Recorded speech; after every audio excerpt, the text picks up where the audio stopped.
Healthy और tasty खाना बनाने के लिए अच्छे इंग्रेडिएंट और रेसिपी के साथ ये भी बहुत ज़रूरी है कि हम किस तरह के कुकवेयर में खाना बना रहे हैं, फिर चाहे वो प्रेशर कुकर हो, तवा या फिर कढ़ाई। हेलो एवरीवन, मैं हूँ स्वाति और आज इस वीडियो में मैं आपके साथ different types of kadhai share करूंगी। उसका size, shape, material, stainless steel, cast iron और प्योर आयरन में से कौन सी कढ़ाई बेहतर है। इनफैक्ट उन सारे सवालों के जवाब जो नेक्स्ट टाइम आपको कढ़ाई परचेस करते समय ज़रूर हेल्प करेंगे। तो बिना देरी किए शुरू करते हैं आज का वीडियो। मार्केट में डिफरेंट साइज, शेप और मटेरियल की बहुत सारी कढ़ाइयाँ अवेलेबल है, जिनमें से हम सभी को पता है कि एल्यूमिनियम और नॉनस्टिक कढ़ाइयाँ जो है वो हमारी हेल्थ के लिए बिल्कुल भी अच्छी नहीं हैं। इसीलिए हम सबसे पहले बात करेंगे स्टेनलेस स्टील की कढ़ाई की। स्टेनलेस स्टील की कढ़ाई चूज करते समय हमें उसके ग्रेड्स, क्वालिटी के साथ साथ ये भी ध्यान में रखना चाहिए कि हम सैंडविच बॉटम कढ़ाई लें या फिर ट्राइप्लाई। सैंडविच बॉटम कढ़ाई में स्टील, एल्यूमिनियम स्टील की एक थिक लेयर कढ़ाई के बॉटम में रहती है, साइड्स में सिंगल लेयर रहती है। इसीलिए हम में से अक्सर लोगों को शिकायत रहती है कि स्टील की कढ़ाई में खाना बनाते समय कढ़ाई जल जाती है या खाना उसमें चिपक जाता है, क्योंकि अगर फ्लेम नीचे के बेस से थोड़ा भी बाहर जाती है तो वो सिंगल लेयर होने के कारण कढ़ाई बहुत जल्दी जलने लगती है।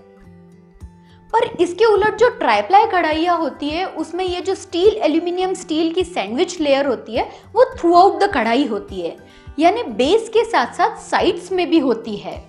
इसीलिए जो ट्राइप्लाई कढ़ाइयाँ होती है वो हैवी होती है as compare to sandwich bottom कढ़ाइयाँ। इसमें आप कम तेल में भी खाना बना सकते हैं। खाना बनाते समय खाना न तो कढ़ाई में चिपकता है और ना ही ये ट्राइप्लाई कढ़ाइयाँ जलती हैं।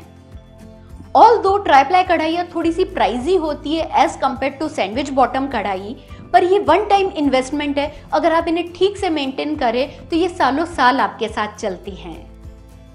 स्टेनलेस स्टील के ग्रेड्स, उनकी क्वालिटी, सैंडविच बॉटम और ट्राइप्लाई के बारे में अगर आपको डिटेल में इंफॉर्मेशन चाहिए तो इसका वीडियो ऑलरेडी हमारे चैनल पर है, जिसका लिंक मैं नीचे डिस्क्रिप्शन बॉक्स में दे दूंगी।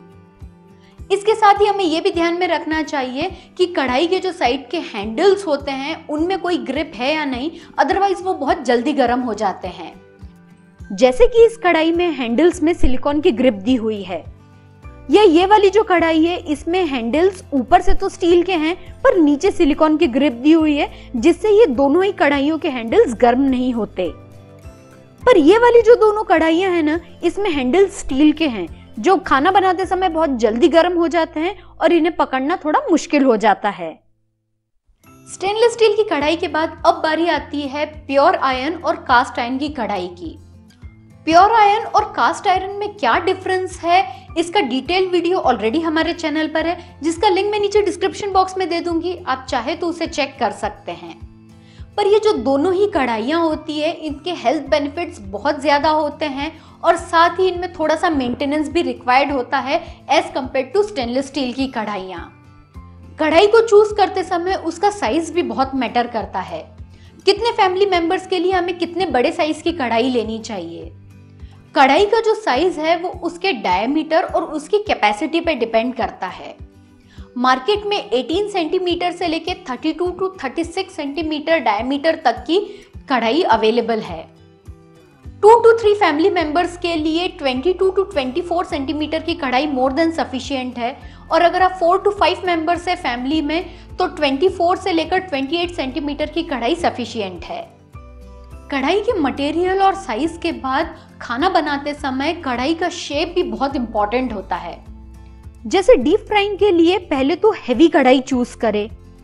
मैं हमेशा आयरन या कास्ट आयरन की कढ़ाई प्रेफर करती हूँ फ्राइंग के लिए, क्योंकि वो स्टील के कंपैरिजन में ज्यादा भारी होती है। साथ ही बहुत गहरी कढ़ाई की जगह वाइड माउथ या थोड़ी फैली हुई कढ़ाई का यूज करें। एक तो इसमें आपका तेल कम लगेगा, कम तेल में आप डीप फ्राई कर सकते हैं। साथ ही एक बार में ज्यादा आइटम्स को फ्राई कर सकते हैं क्योंकि कढ़ाई का सरफेस एरिया ज्यादा मिलेगा। सूखी या ड्राई सब्जी बनाते समय आप किसी भी शेप की कढ़ाई का यूज कर सकते हैं। मैं यूजुअली कास्ट आयरन या प्योर आयरन की कढ़ाई का यूज करती हूँ। कास्ट आयरन और प्योर आयरन के ऊपर बहुत सारी मेरे पास क्वेरीज आई थी। इन सभी क्वेरीज के जो आंसर्स है आपको एक वीडियो में मिल जाएंगे, जिसका लिंक मैं नीचे डिस्क्रिप्शन बॉक्स में दे दूंगी। उसमें मैंने डिटेल में बताया है कि आपको कास्ट आयरन की सीजनिंग और मेंटेनेंस कैसे करना है। डीप फ्राइंग और सूखी सब्जी के बाद बारी आती है ग्रेवी वाली सब्जी या रसे वाली सब्जी बनाना। इसके लिए हमें अक्सर मसाले को भूनना पड़ता है, तो हमें ऐसी कढ़ाई चाहिए जिसका माउथ थोड़ा सा वाइड हो, थोड़ी सी फैली हुई हो। जैसे कि मेरी ये दोनों स्टेनलेस स्टील की कढ़ाइयाँ, एक का बेस थोड़ा सा ज्यादा फ्लैट है और इस कढ़ाई में फ्लैट बेस कम है, पर शेप ऐसा है कि दोनों में ही मसाला भूनना, चम्मच चलाना आसान हो जाता है। दोनों ही ट्राईप्लाई कढ़ाइयाँ हैं और दोनों में कम ऑयल में खाना बन जाता है और बिल्कुल भी जलता और चिपकता नहीं है। तो फ्रेंड्स, ये था मेरा आज का वीडियो। इसी तरह का एक और वीडियो, किस तरह का हमें कुकर सिलेक्ट करना चाहिए, उसका वीडियो ऑलरेडी हमारे चैनल पर है। लिंक मैं नीचे डिस्क्रिप्शन बॉक्स में दे दूंगी। अगर आपने अभी तक नहीं देखा है तो जल्दी से उसे भी देख लीजिए। कमेंट करके मुझे ये जरूर बताइए कि और किस टॉपिक पर आप वीडियो देखना पसंद करेंगे। वीडियो पसंद आए तो इसे लाइक शेयर करने के साथ चैनल को सब्सक्राइब जरूर करें, साथ ही में घंटी को जरूर से बजाइए आगे आने वाले वीडियोस के नोटिफिकेशन के लिए। मैं स्वाति मिलती हूँ आपसे अगले वीडियो में, तब तक के लिए बाय बाय।